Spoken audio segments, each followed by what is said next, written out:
Well, boys and girls, I'm off to Pilates here soon, just before around o'clock and right around when I feel like it.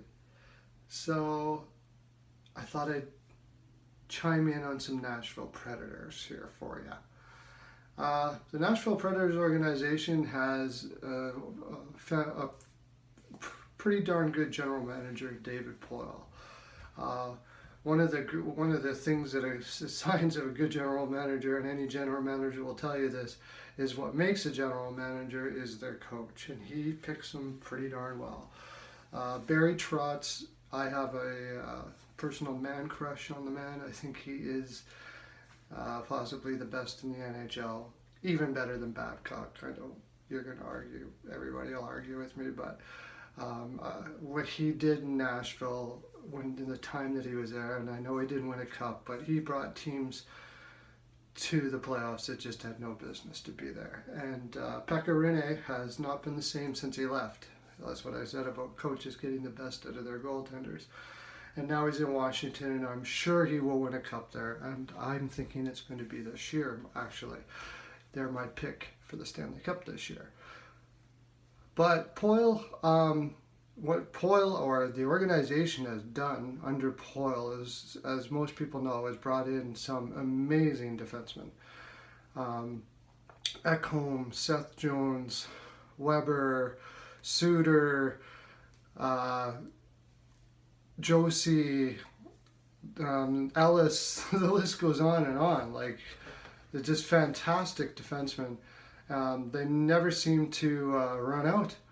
It's just constant. They're constantly bringing defensemen up. Right now, actually, they've kind of hit a dry spell from what I can tell in the organization as far as defensemen coming up. But they're so deep right now, it doesn't matter. And you can be sure as heck that some of the guys that I'm not thinking are not looking like they're going right now going to be excellent defensemen. They'll make them into excellent defensemen, and they'll continue drafting excellent defensemen. There's one person that they drafted 2 or 3 years ago that in a high draft pick. I can't remember who he was, but almost assuredly, if he's a first round pick and he's a defenseman and you're in Nashville, you're going to be a good one. Now, with all that being said, there was the big Seth Jones for Johansson trade last year, and from what I could tell, most people thought this was a trade that Nashville had to make, and because for whatever reason they haven't been able to get themselves a number one centerman in the organization. I personally didn't like the trade, and I'll tell you why. The reason why is because you have Tortorella coaching the Columbus Blue Jackets, and when Tortorella has decided this player is likely not going to be what you think he's going to be, he's almost always right. He gets the best. He got the best out of LeCavalier, who was, by all accounts, a fairly lazy player, but he managed to just not turn him. He had an amazing amount of talent, but he got the best out of him. But for whatever reason, with Johansson, it seems to be that he thought his personality or whatever, but the times when he's done that with players, they've almost always gone on to be less than what their expectations were. I still think Johansson's going to be a good center, and maybe he'll prove Trotz wrong and be a great center. But odds are, or not Trotz, sorry, Tortorella wrong, Torts, but and be a great center. But going by those odds, I don't give up Seth Jones for that guy. I don't know what his other options were, but I do know that Larson picked up Hall. So if Larson can pick up Hall, Seth Jones should pick more than Johansson. At the very least, they should have got more out of Columbus than Johansson for Seth Jones. To me, it's one of the few times that Poile sort of he kind of got excited, and maybe got taken a little bit, because they had a strong team. He had a strong D. He figured the only thing missing was a number one center. I understand the logic, but I think in the long run they're going to look back and kick themselves for that one. Seth Jones was a fantastic defenseman. Josie is a fantastic defenseman, but I think that Seth Jones, as he matures, will actually have greater upside than Josie, and I just wouldn't have. I'm not saying I wouldn't have traded Seth Jones, but I wouldn't have traded him for that. I would have traded him for Hall, actually, if that was on the table. I would have traded him for Hall, and I know Hall's not a center, but you've got now the best left winger. You got Neal, and you throw Ribeiro in the middle. I mean, that is a pretty solid number one. And just find a way to get another centerman. You're still looking for that other centerman, I know, but I would take Hall over Johansson, even though center position is a bigger position, any day of the week. And I'm pretty sure they could have. They even could have got Nugent Hopkins and Everlay, I heard. I would have did that, plus maybe a first-round pick or something for Seth Jones, maybe, but probably more than I would for Johansson. I even think that it's possible that Nugent Hopkins could be almost as good as Johansson anyway. So if you get Eberle on top of it, wow. The other big trade we also have to talk about is Subban for Weber. And I think I talked about it with Montreal, and I'll talk from the Nashville side. I completely understand why they made that trade. Poyle really loves Laviolette. He loves his style of game. The owner loves Laviolette's style of game because he brings an exciting brand of hockey. And Nashville loves exciting brand of hockey. What I love about Nashville, and it's actually one of my favorite teams, top 3 favorite teams, Calgary, Edmonton, Nashville.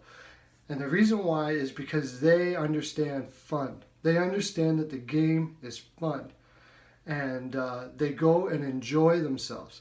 Of course they want their team to win, but they want their team to be exciting. And I wish more fans were like that, because that's the way the game should be. Exciting and win. We're paying a good dollar for it, and when the game is played that way, it's the best. So what do? You bring in probably one of the most exciting players in the league in PK Subban. And I love Weber for what he did. I know his numbers were off, but that's because he's playing for a system that isn't really best for his style. He is best for what Therrien sells, and it's showing.